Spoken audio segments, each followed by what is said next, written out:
சீனாவில் அமைந்துள்ள three Gorges dam என்பது மனிதனால் கட்டப்பட்ட மிகப்பெரிய கட்டமைப்புகளில் ஒன்று.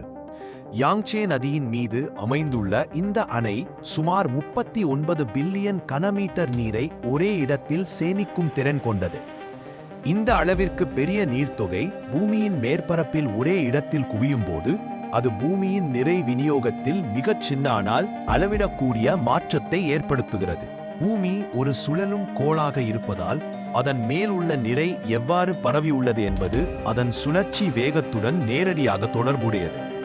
நாசா உள்ளிட்ட விஞ்ஞான நிறுவனங்களின் ஆய்வுகளின்படி த்ரீ கார்ஜஸ் டேம் முழுமையாக நிரம்பிய நிலையில் இருக்கும்போது பூமியின் சுழற்சி நேரம் சுமார் 0.66 மைக்ரோ வினாடிகள் அளவிற்கு மெதுவாகிறது. இது மனிதர்களால் உணர முடியாத அளவிற்கு மிக சின்ன மாற்றம். ஆனால் விஞ்ஞான ரீதியில் பார்க்கும்போது ஒரு மனிதனால் உருவாக்கப்பட்ட அணை கூட பூமியின் இயற்கை சுழற்சியில் மாற்றத்தை பதிவு செய்ய முடியும் என்பதே இதன் முக்கியத்துவம். இதை ஆங்குலர் மொமெண்டம் என்ற இயற்பியல் விதியின் அடிப்படையில் விஞ்ஞானிகள் விளக்குகின்றனர். சமூக ஊடகங்களில் பரவும் இந்த அணை உடைந்தால் பூமி முழுவதும் மூழ்கும் அல்லது பூமியின் சுழற்சி நின்றுவிடும் போன்ற செய்திகள் உண்மைக்கு முற்றிலும் மாறானவை. த்ரீ கார்ஜஸ் டேம் பூமியின் சுழற்சியை அழிக்கும் அளவிற்கு எந்த தாக்கத்தையும் ஏற்படுத்தாது. ஆனால் இந்த அணை மனிதன் இயற்கையின் மீது செலுத்தும் சக்தி எவ்வளவு பெரிதாக இருக்க முடியும் என்பதற்கான ஒரு சின்னமான எடுத்துக்காட்டாக விளங்குகிறது. இது உலக அழிவின் அடையாளம் அல்ல, ஆனால் மனித செயற்பாடுகள் கூட கோள் அளவிலான இயற்பியல் மாற்றங்களை கணக்கிடக்கூடிய அளவிற்கு உருவாக்க முடியும் என்பதை உணர்த்தும் ஒரு அறிவியல் உண்மை. உண்மையில் த்ரீ கார்ஜஸ் டேம் உடைந்தால் மிகப்பெரிய அளவில் நீர் திடீரென வெளியேறும்.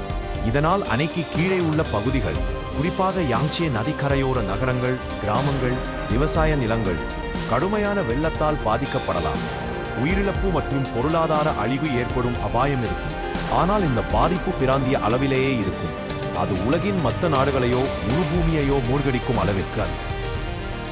நிலம் மூழ்கிவிடும் என்ற கருத்து உருவானதற்கு காரணம் அணையில் சேமிக்கப்படும் நீரின் அளவு மிக பெரிதாக இருப்பதே. ஆனால் அந்த நீர் முழுவதும் பூமியின் மேற்பரப்பில் சமமாக பரவிவிடாது. அது இயற்கை விதிகளுக்கு உட்பட்டு நதி பாதைகளில் மட்டுமே பாயும். மேலும் பூமியின் கடல் மட்டத்தை மாற்றும் அளவிற்கு அந்த நீரின் அளவு போதுமானதல்ல. அதனால் இது உலக அழிவு சம்பவம் அல்ல.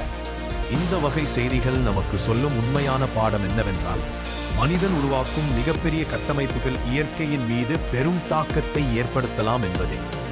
ஆனால் அதே நேரத்தில் அறிவியல் உண்மைகளை விடுத்து பயத்தை மட்டும் அடிப்படையாக கொண்ட தகவல்களை நம்புவது தவறான புரிதல்களையே உருவாக்கும். இது ஒரு பயமுறுத்தும் கற்பனையா அல்லது அறிவியல் உண்மையா? உண்மையான தகவல்களுக்கும் பரவும் வதந்திகளுக்கும் உள்ள வித்தியாசத்தை புரிந்து கொள்வது நம்முடைய பொறுப்பு. இந்த மாதிரியான அறிவியல், மர்மம், உலக ரகசியங்கள் பற்றிய ஆழமான டாக்குமெண்ட்ரி வீடியோஸ்க்கு இந்த சேனலை சப்ஸ்கிரைப் பண்ணுங்க. இந்த வீடியோ உங்களுக்கு சிந்திக்க வைத்திருந்தா லைக் பண்ணுங்க. உண்மையை தெரிந்து கொள்ள வேண்டியவர்களுக்கு ஷேர் பண்ணுங்க. நாம் மீண்டும் சந்திப்போம் அடுத்த ஒரு மறைந்த உண்மையுடன்.